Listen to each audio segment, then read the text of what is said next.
इथे आजूबाजूचा परिसर आणि आपण आत्ता गाडीमध्ये बसलेलो आहोत यावरून तुमच्या लक्षात आलंच असेल की आपण कुठेतरी निघालेलो आहोत. अगदी बरोबर आहे. आपण कुठे चाललो, काय करणार आहोत हे मी पुढे सगळं दाखवणार आहे, सांगणार आहे. परंतु त्याआधी मला असं वाटतं की आपण काही गोष्टी सांगायला हव्यात. कारण मागच्या काही ब्लॉग्समध्ये मी उन्हाळी कामं दाखवत होते, साठवणीचे पदार्थ वगैरे दाखवत होते आणि अचानकच असं कुठे निघालो आहोत. तर खरं तर अचानक असं काही नसतं. काही गोष्टी मनात असतात, चालू असतात. फक्त ती योग्य वेळ येणं किंवा ते जुळून येणं इतकाच तो भाग असतो.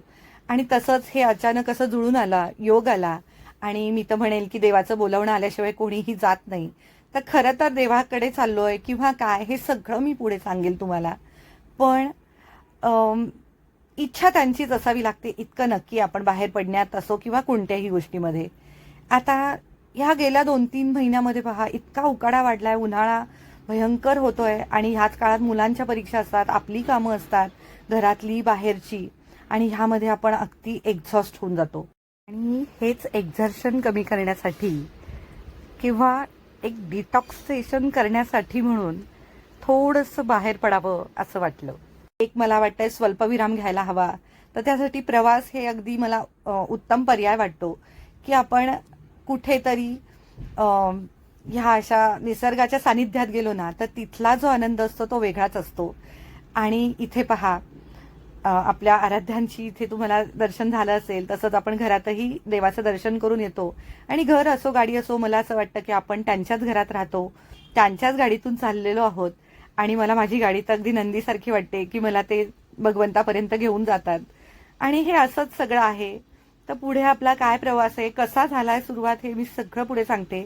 त्याआधी फक्त आपल्या ब्लॉगला मी सुरुवात करते आहे. श्री हरिहर ओम श्री सांब सदाशिव नमस्तु शुभम भवतु.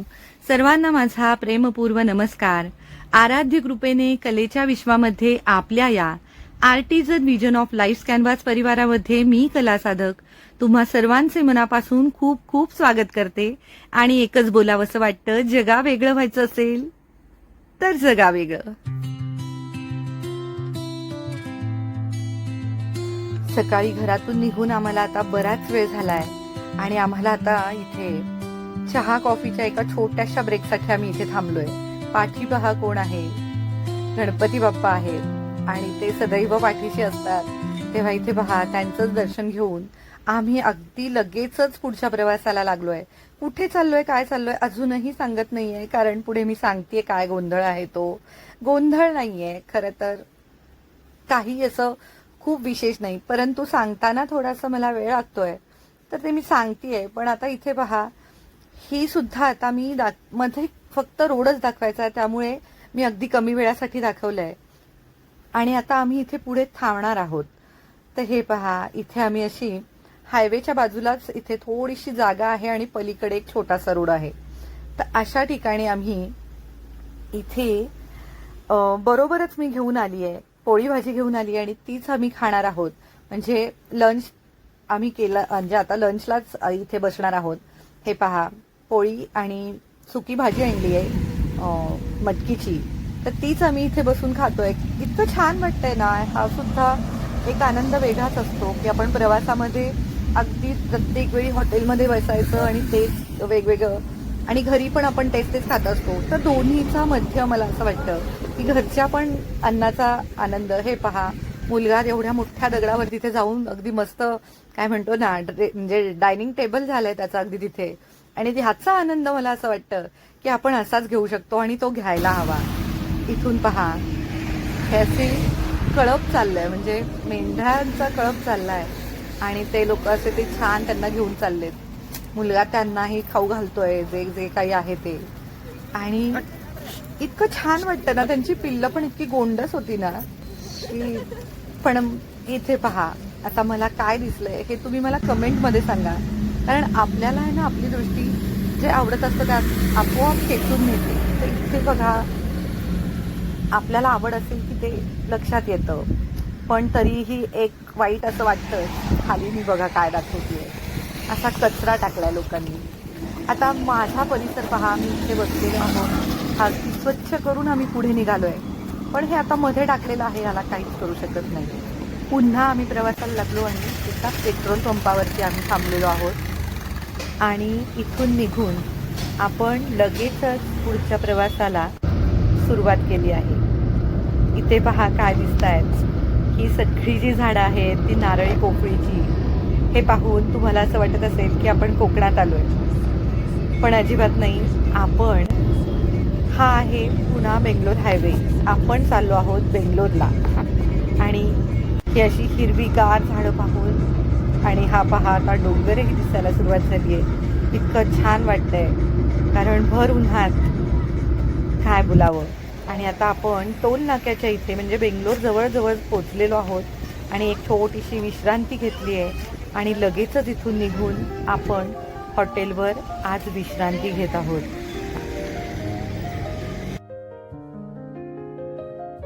आणि आता आहे हा दुसरा दिवस आणि आपण आलो आहोत कब्बन पार्क.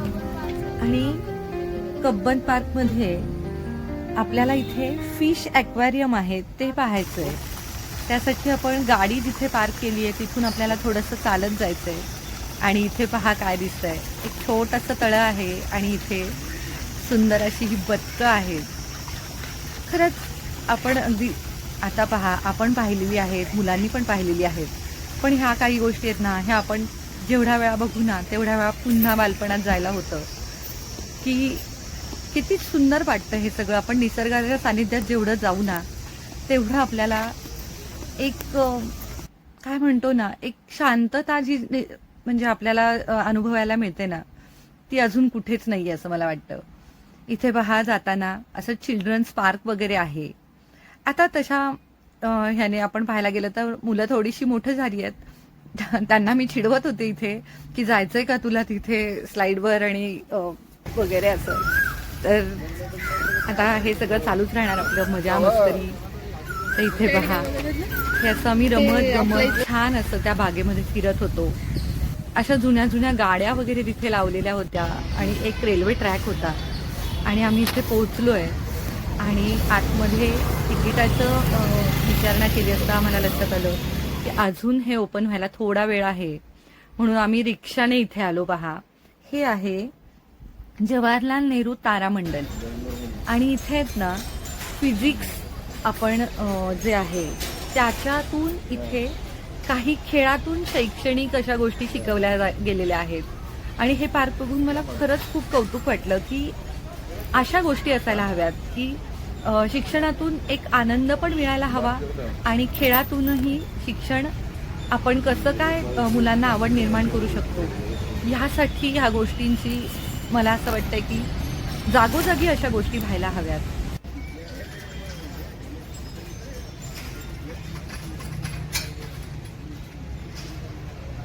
आवाज येतोय का?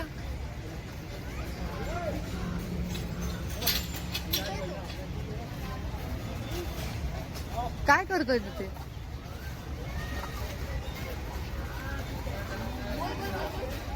वैभव वैभव वैभव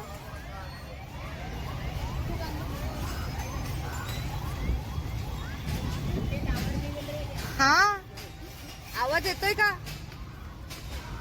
आला आला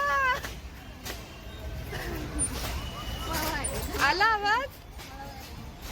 बरं आता काय करायचं बघू दे. There is some magic. Oh my god! This is some tower type of shit. Hello. आणि इथे पहा अजूनही काही गोष्टी आहेत. मी जवळ जाऊन तुम्हाला दाखवतेय.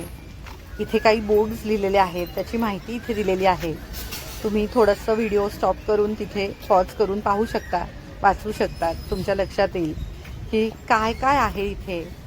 आणि अशी बरीच मोठी बाग आहे खरं तर ती, पण आम्ही पटपट ती बाग पाहून आम्हाला पुढेही जायचं होतं कारण पुन्हा आम्हाला तिकडे फिश ॲक्वेरियमच्या इकडे जायचं होतं. बरीच बाकीच्याही गोष्टी पाहायच्या होत्या. तर मी थोडक्यात तुम्हाला हे दाखवण्याचा प्रयत्न करते.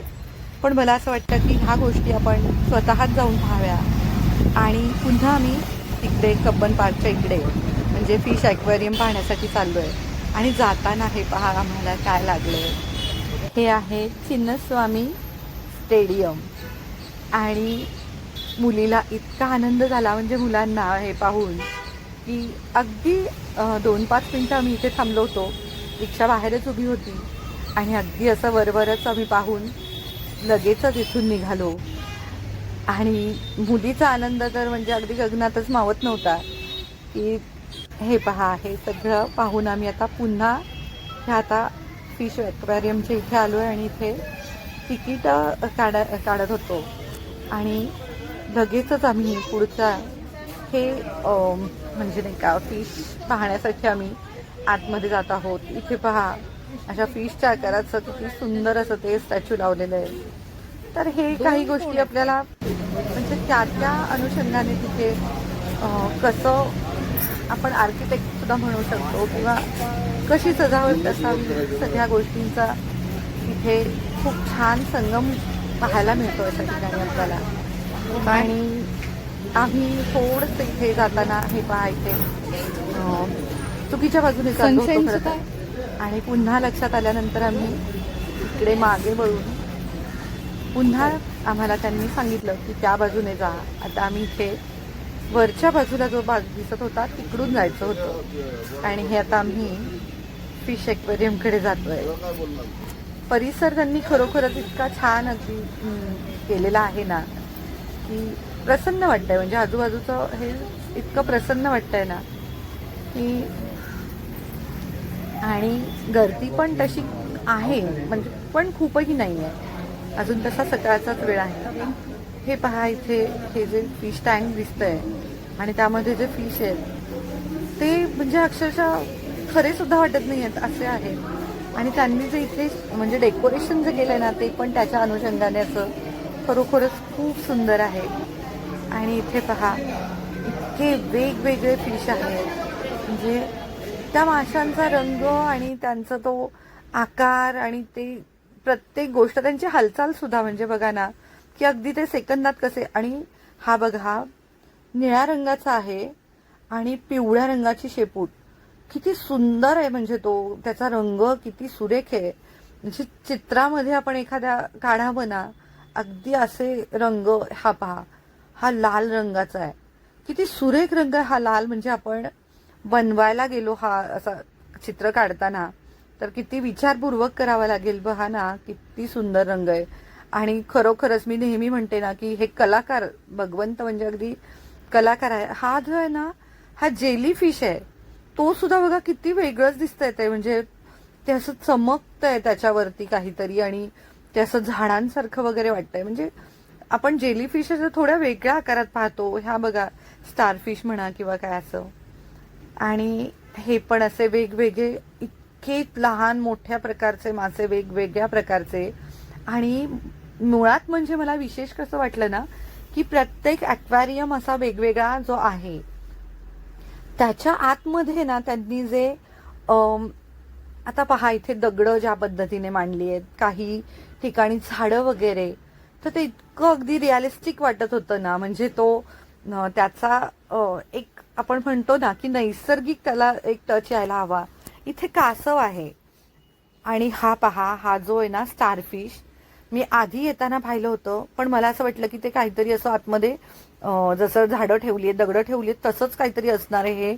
पण तो त्या म्हणजे त्या आकाराचा आणि त्या रंगाचे ते मासे आहेत. म्हणजे मी नंतर ते बघा, तिकडे पण स्टार फिश दिसतोय, इथे एक आहे. म्हणजे ते अक्षरशः ना टॉईज ठेवल्यासारखे दिसत होते. एखाद्या लहान मुलांची खेळणी जी असतात ना, टॉईज, तसं वाटत होतं ते अगदी. आणि हा बघा, किती वेगळाच मासा आहे.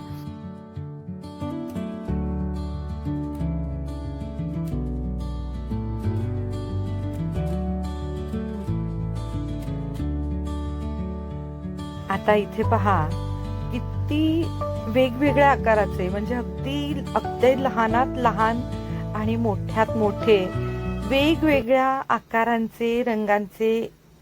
म्हणजे आपण विचारही करू शकत नाही की निसर्गात इतके वेगवेगळे प्रकारचे म्हणजे फक्त मासेच असू शकतात.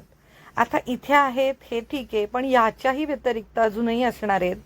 आणि इतके लहान आहेत. हे पहा, अगदी म्हणजे आपल्या बोटाच्या पेरा इतका छोटासा मासा आणि अगदी मोठा. आता इथे पहा, हे जे म्हणजे ना बेडूक असतं ना त्याचं इथे स्कल ठेवलेलं आहे. पण ठीक आहे, म्हणजे आपल्याला हे कुठे पाहायला नाही मिळणार.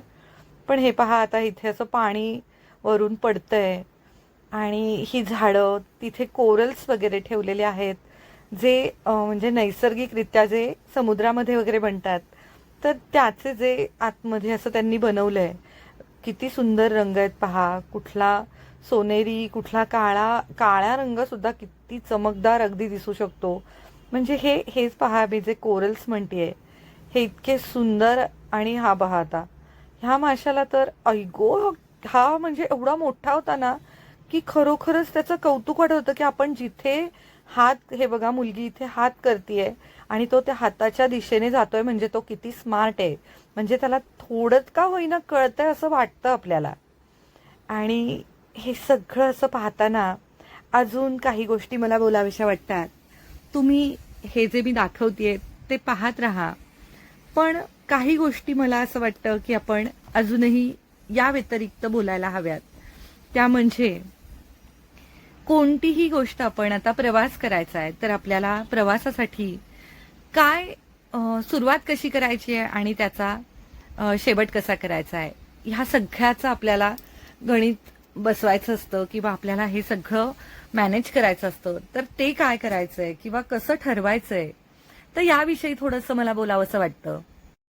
आता कोणतीही सहल किंवा ट्रिप असं म्हटलं की पहिल्यांदा महत्वाचं म्हणजे की आपलं बजेट हे सगळ्यात महत्वाचं असतं. कारण आपण सगळ्या गोष्टी करू शकतो, पण पैशाची जिथे आपल्याला जमवाजमव करायची असते किंवा कोणत्या गोष्टींवरती किती खर्च करायचा आहे, ह्याचं आपल्याला आधीच डोक्यामध्ये नियोजन हवं. त्यामुळे आपल्याला पुढच्या गोष्टींमध्ये गोष्टी करायला सोप्या जातात.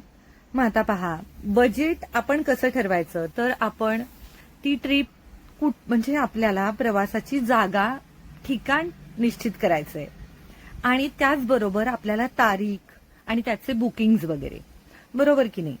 मग प्रवास करताना आपल्याला जर का आपल्याला छोटीशी ट्रिप करायची असेल, छोटीशी सहल करायची असेल, मग तर त्यासाठी आपल्याला किती खर्च करायचा आहे हे आपल्या आधी डोक्यामध्ये असायला हवं.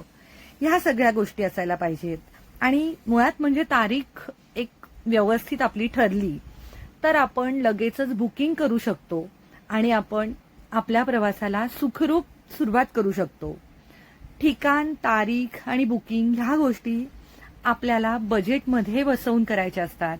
त्या आपण व्यवस्थित केल्या तर आपला प्रवासही तेवढाच आनंदी आणि काय म्हणतो आपण की एक त्याला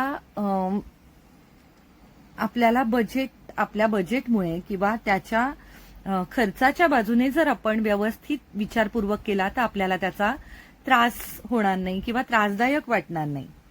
तसंच प्रवासाला आपल्याला जाण्याची कारणं, म्हणजे आपला जो उद्देश असेल की त्याच्याकडे आपल्याला, म्हणजे आपण जर प्रवासाला जाणार आहोत तर त्याकडे बघण्याचा आपला दृष्टिकोन आणि त्याच्याकडे आपण कुठल्या दृष्टीने पाहतोय हे फार महत्वाचं आहे. म्हणजे आता तुम्ही कोणतं देवदर्शन, यात्रा करणार आहात, ह्याला आपण यात्रा म्हणणार आहोत, पण तेच आपण कुठेतरी 2 दिवस आपल्याला शांतपणे फक्त तिथे जाऊन विश्रांती करायची आहे, आसपासचा परिसर आपल्याला अनुभवायचा आहे आणि तेवढाच फक्त आपल्याला आत्मसात करून थोडीशी विश्रांती घेऊन परत यायचंय. तर अशी सहल करायची आहे, प्रवास करायचा आहे की आपल्याला यात्रा आणि प्रवास या म्हणजे सहल यामध्ये फरक आहे. सहल ही आपण आपल्या काय म्हणतो की थोडीशी आनंदासाठी, आपल्या निवांतपणासाठी असू शकते, पण यात्रा मात्र आपली ही त्यामध्ये देवदर्शन वगैरे अशा गोष्टी येऊ शकतात किंवा येतात. तर मग आपल्याला तिथे थोडीशी म्हणजे रांगेमध्ये उभं राहणं म्हणा किंवा वेळेचं पुढे मागे होणं किंवा प्रवासाचं जर लांबचा प्रवास असेल तर त्याचं हे असू शकतं. मग आपण ते कसं करणार आहोत, म्हणजे आपण फ्लाईटने जाणार आहोत, रेल्वेने जाणार आहोत किंवा आपण प्रवास टुरिझमने करणार आहोत, म्हणजे ज्या टुरिस्टच्या ठरलेल्या सहली असतात त्यांच्या मार्फत करणार आहोत का आपण स्वतः करणार आहोत. आपल्या आपल्या आवडीनुसार ह्याच्यावरती आपलं प्रत्येक गोष्ट ठरते. आता याच्याविषयी आपण हळू तसं तसं बोलत जाऊ. इथे पहा, हा जो रंग आहे ना, म्हणजे जांभळ्या रंगाचा मासा आहे हा. आणि म्हणजे आपण खरं तर चित्रात काढायला गेलो तर आपल्याला वाटेल की ही आपली कल्पना आहे की हा रंगाचा मासा, पण इथे खरोखरच त्या रंगाचे मासे आहेत. आणि हे कोरल्स वगैरे पण इथे पहा, म्हणजे काळा रंग, त्याच्यावर पांढरे पट्टे आणि त्याच्यावरती पिवळा रंग. आणि आता त्या तिथून बाहेर आल्यानंतर आउटडोअर सुद्धा त्यांनी असं माशांचा असा एक भाग बनवलाय. आणि तिथे आपण त्या माशांना आहे ना, इथे पहा बुद्धाची सुरेख मूर्ती आहे. जाता जाता दिसली म्हणून दाखवायचा मोह आवरला नाही. की आपण जे म्हणतो ना की इंटिरियर कसं असावं किंवा आउटडोअर कसं असावं. तर आणि हे जे मासे पहा, इतके मोठे आणि सुंदर आहेत. म्हणजे पांढरा, त्याच्यावर काळा, म्हणजे पिवळा, लाल, इवन केशरी रंगाचे आहेत, गोल्डन रंगाचे मासे आहेत. आणि ह्या एवढ्या सुंदर माशांना आपण इथे ह्या माशांना फीड करू शकतो. म्हणजे आतमध्ये आपण खाऊ नाही घालू शकत, पण इथे मात्र पहा, आपण जर त्यांना आपल्याला इथे खाऊ घालायचं असेल तर आपण खाऊ घालू शकतो. आणि ते इतके सुंदर आहेत ना, म्हणजे अगदी पाहत राहावं वाटतं. त्यांना माहिती की आपल्याला खाऊ देणार आहेत. आई, येल्लो पण आहे, ऑरेंज पण आहे, व्हाईट पण आहे, गोल्डन आहे. अहो, वैभव आणि मी दोघंही सेम बोललो. अरे किती सुंदर कलर आहे त्यांचे. भगवंता एवढा आर्टिस्ट आहे का नाही मग मी इथे लोक आर्टिस्ट असणार, सांग बरं तू. असे आकार, असे कलर, वा. किती खाल्लंय.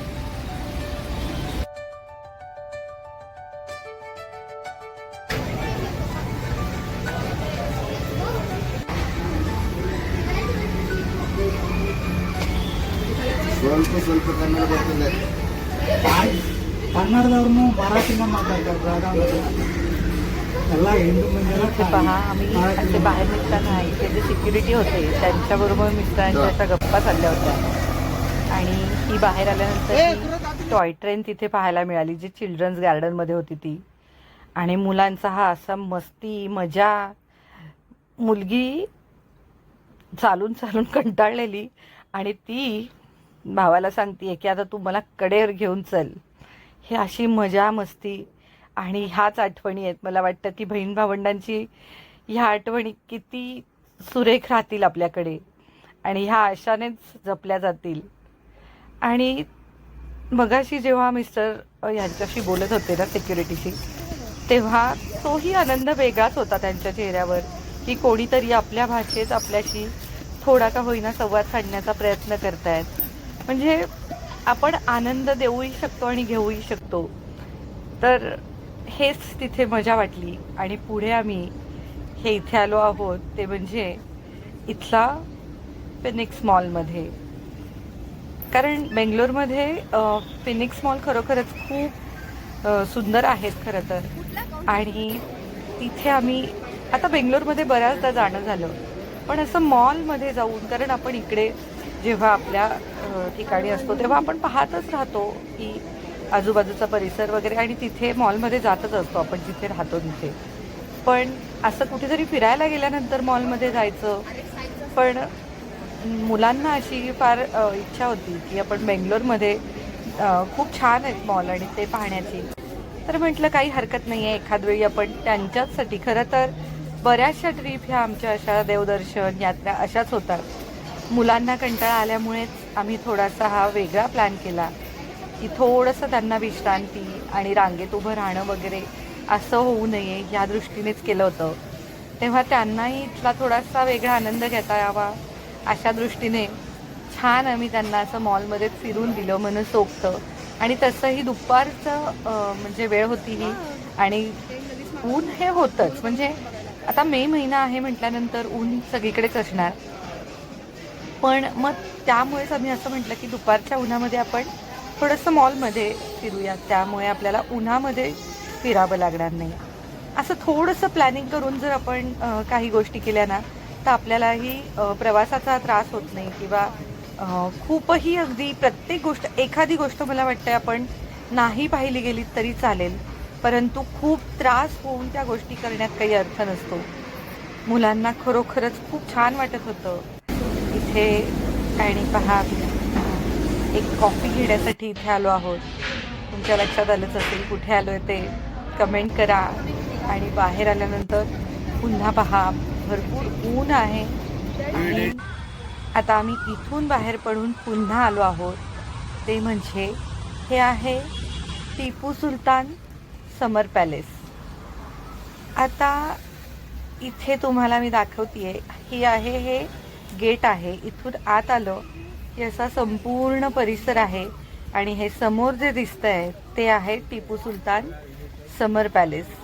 आणि खरोखरच तिथे आल्यानंतर म्हणजे आपल्याला कारागिरांची जी त्यांची कसब लागलेली असते ना ह्या गोष्टींसाठी, त्याचं फार कौतुक वाटतं.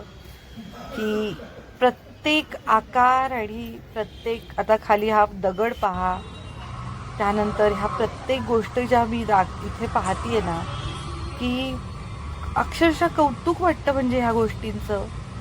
हा पहा, हा जो खांब आहे वरती आहे तो लाकडाचा आहे. केवढा मोठा तो लाकूड असणार आहे. आणि खाली जे आहे हे दगडी आहे. म्हणजे खालचा भाग हा दगडाचा आहे आणि त्याच्यावरती असा मोठा असा खांब आहे, तो लाकडी आहे. म्हणजे प्रत्येक गोष्ट पहा, इतकं सुंदर वाटत होतं हे पाहायला. आणि जेव्हा खरोखरच तेव्हा टिपू सुलतान राहत असतील तेव्हाचा आणि आणखीनच एक वेगळाच तिथे वातावरण निर्मिती असेल, किंवा जो त्यांचा तिथे वावर असेल तो कसा असेल ह्याचं आपल्याला लगेचच म्हणजे थोडंसं आपण त्या इतिहासात जातो. आणि इथे पहा, हा वरचा जो भाग आहे ना, दोन्ही बाजूंनी अशा शिड्या आहेत वरती जायला, पायऱ्या आहेत, जिना आहे. आपण इथे लक्षात येऊ शकता आपल्या, हे पहा. आणि मी इथे आता वरती जाऊन दाखवते की ह्या पायऱ्या सुद्धा बघा किती भक्कम आहेत अजूनही. आणि हे बाजूला जे रेलिंग आहे ते सुद्धा लाकडाचं अगदी कोरीव काम केलेलं आहे. इथे अशा देवळ्या आहेत छानशा. आणि असं इतकं सुंदर हे मखर वगैरे असलंय. म्हणजे ह्या सगळ्या गोष्टी आतमध्ये गेल्यानंतर ह्या छोट्या छोट्या खोल्या आहेत त्याच्यामध्ये सुद्धा. आणि हा मोठा असा पुन्हा परिसर दिसतोय. मी असा सुरेख हा सगळा परिसर पाहून घेत होते, निरखत होते की कसा त्या काळचा भाग होता. आणि आता इथे एक फोटो काढण्याची आनंद घेतला आणि पुन्हा थोडंसं शूटिंग करत होते. आणि हा जो पुढचा भाग दिसतोय इथे टिपू सुलतान बसायचे. आणि हे असं सगळं पाहताना त्या काळात जायला होतं. आणि खरोखरच ह्याला छान जतन केलेलं आहे खरं. आणि पुढे मी दाखवतेच आहे की खाली उतरल्यानंतर मागच्या बाजूलाही जसा पुढे आहे तसाच मागचाही भाग आहे. आणि तिथून बाहेर आल्यानंतर मात्र मनाला थोडीशी चुटपुट लागली, कारण इथे एक गणपतीचे मूर्ती आहे आणि ती थोडीशी भंग झालेली मूर्ती तिथे आहे. ते पाहून तेव्हा थोडंसं वाईट वाटलं. आणि त्याचबरोबर आता मला असं वाटतंय की ह्या सगळ्याबरोबर अचानक बदलणारा रंग, म्हणजे आधी मी अगदी घरामध्ये काम करत होते आणि अचानक फिरायला आले, हाही मला एक वेगळाच रंग वाटतोय. यासह मी आजच्या या ब्लॉगची इथेच सांगता करते आहे. हा माझा प्रयत्न तुम्हाला कसा वाटतोय? हा माझा प्रयत्न तुम्हाला आवडला का? हे मला प्रतिक्रियेमध्ये नक्की सांगा. आणि वेगवेगळे भाग पाहण्यासाठी, वेगवेगळे विषय पाहण्यासाठी ही माझी यूट्यूब वाहिनी अर्थात या artisan vision of life canvas या वाहिनीला हिला पसंती द्या, हिचा प्रसार करा आणि हिचं सभासद व्हा. अर्थात लाईक, शेअर आणि सबस्क्राईब करा. आणि बेल आयकॉनवर क्लिक करायला अजिबात विसरू नका, म्हणजे नवीन भागाला की तुम्हाला लगेच मिळेल. पुन्हा भेटूयात पुढच्या नवीन भागामध्ये अजून एका सुंदर अशा वेगळ्या रंगांची उधळण करण्यासाठी. तोपर्यंत सर्वांनी आपापल्या आयुष्यातही सुरेख रंग भरत रहा. धन्यवाद.